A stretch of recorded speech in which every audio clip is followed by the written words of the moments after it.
Hello friends, welcome to Devanshika stories world.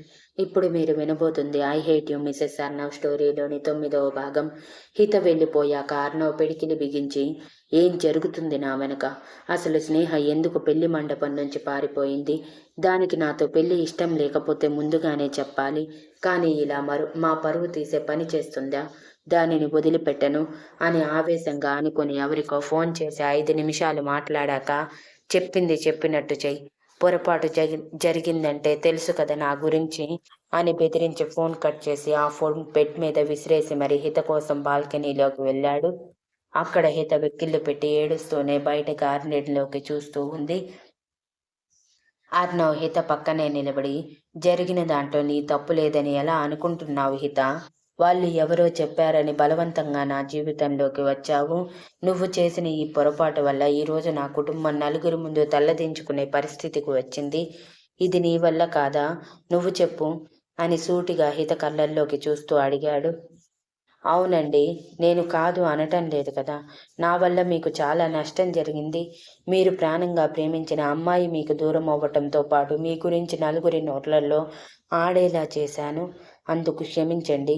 దానికోసం ఏం చేయమన్నా చేస్తాను, కానీ నన్ను ఏం చేయకండి.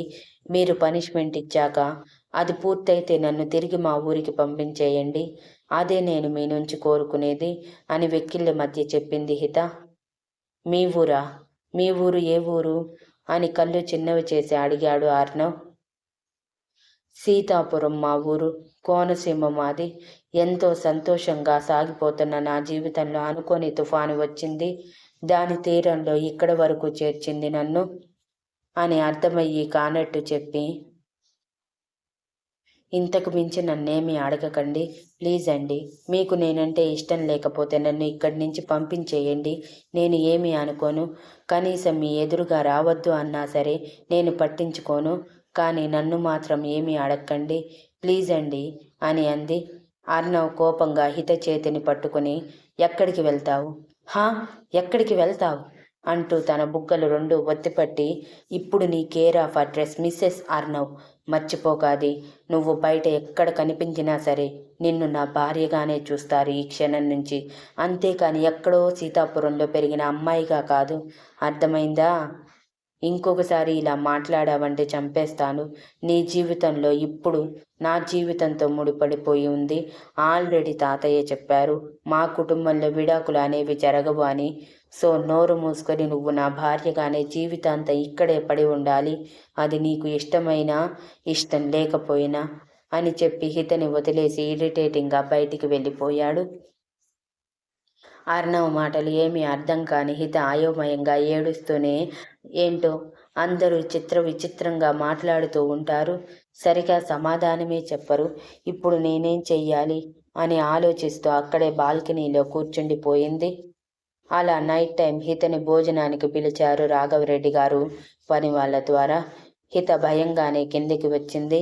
అప్పటికే తను తిని 2 రోజులు అవ్వటంతో బాగా ఆకలిగా ఉండటంతో ఇక అర్ణవ్ ఇంట్లో ఉండలేక బయటికి వెళ్ళిపోయాడు ఆఫీస్ వర్క్ ఉందని చెప్పి.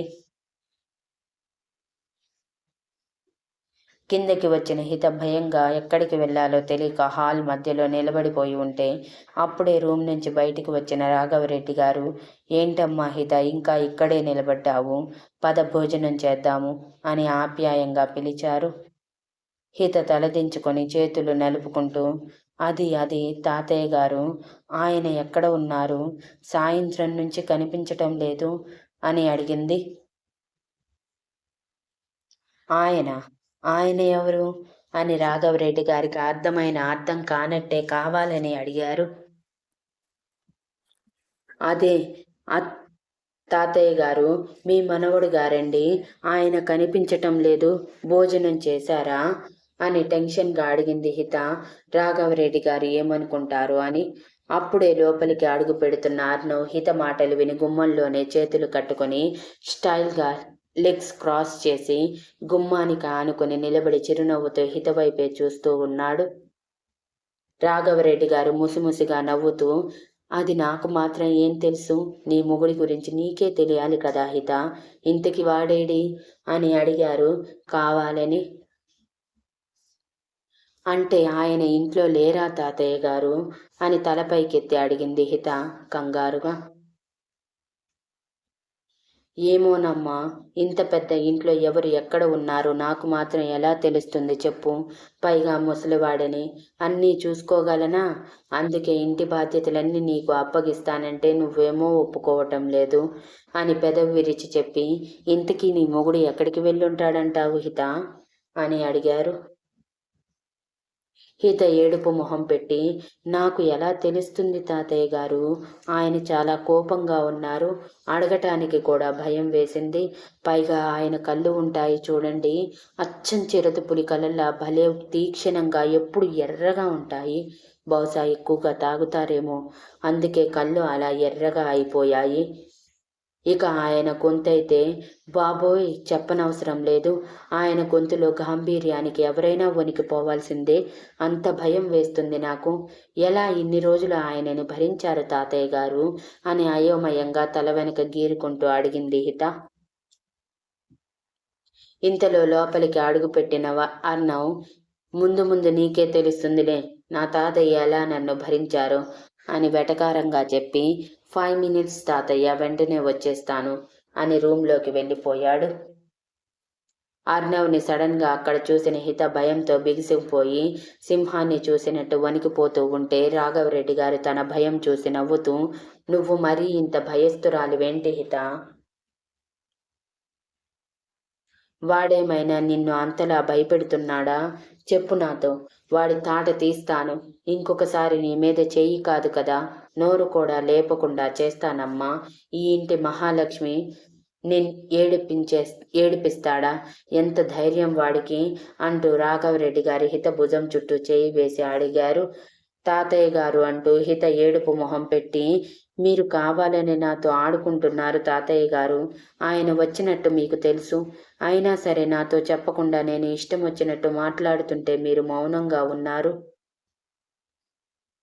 ఇప్పుడు చూడండి ఆయనకి ఎంత కోపం వచ్చిందో ఏమో, ఎంత గంభీరంగా చెప్పారో విన్నారా మీరు? నాకు చాలా భయంగా ఉంది తాతయ్య గారు అని అంది. వాడి బొంత, వాడేం చేస్తాడు? వాడికంత సీన్ లేదులే, నువ్వు రామ్మా అంటూ హితని డైనింగ్ టేబుల్ దగ్గరికి తీసుకువెళ్లారు రాఘవరెడ్డి గారు. అప్పటి వరకు అలాంటి డైనింగ్ టేబుల్ చూసిందే లేదు హిత. బికాజ్ ఒకేసారి దాదాపు 20 మంది వరకు తినగలిగేంత పెద్ద డైనింగ్ టేబుల్, దాని మీద మధ్యలో షో పీస్ ఒకటి, ఆ షో పీస్ చుట్టూ ఫ్రూట్స్ స్వీట్స్ ఉంటే ఇక 20 చైర్స్ ఎదురెదురుగా పింగాణీ ప్లేట్స్ గ్లాసెస్ పెట్టి ఉన్నాయి. అదంతా చూసి హిత కళ్ళు పెద్దవి చేసి, బాబోయ్ ఇది భోజనాలు చేసే గదా తాతయ్య గారు అని అడిగింది. అదేం లాంగ్వేజ్ హిత, ఇది డైనింగ్ హాల్.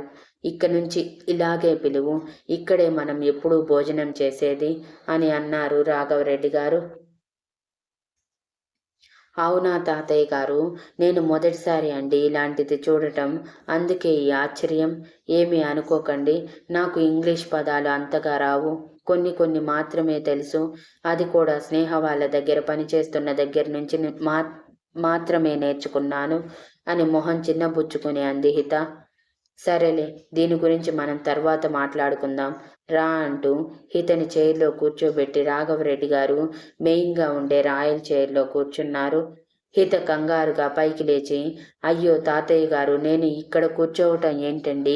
నేను మీకు వడ్డించి మీరు తిన్న తర్వాత తింటాను, ముందు మీకు పెడతాను ఉండండి అంటూ అక్కడ ఉన్న డిషెస్ తీసుకోబోయేంతలో అర్ణవ్ వచ్చి హిత చేతి మీద కొట్టి, బిహేవ్ యువర్ సెల్ఫ్ హిత, ఇక్కడ నువ్వు పని మనిషివి కాదు మాకు సర్వ్ చేయటానికి, ఓకే అని ఎర్రబడిన కళ్ళతో చెప్పి హితని చైర్లో కుదేసి తన పక్కనే కూర్చొని పని వాళ్ళకి కళ్ళతోనే ఒక సైగ చేయగానే వాళ్ళు భయపడిపోయి ముగ్గురికి వడ్డించి అక్కడి నుంచి వెళ్ళిపోయాక అర్ణవ్ కోపంగా భోజనం కలుపుతూనే, ఇంకొకసారి ఇలా చేయకు హిత, మన కుటుంబానికి తగ్గట్టు నువ్వు ఇప్పటి నుంచి ప్రవర్తించాలి, అంతేకాని ఆ రామిరెడ్డి ఇంట్లో పని మనిషిలా కాదు అని సీరియస్గా అన్నాడు.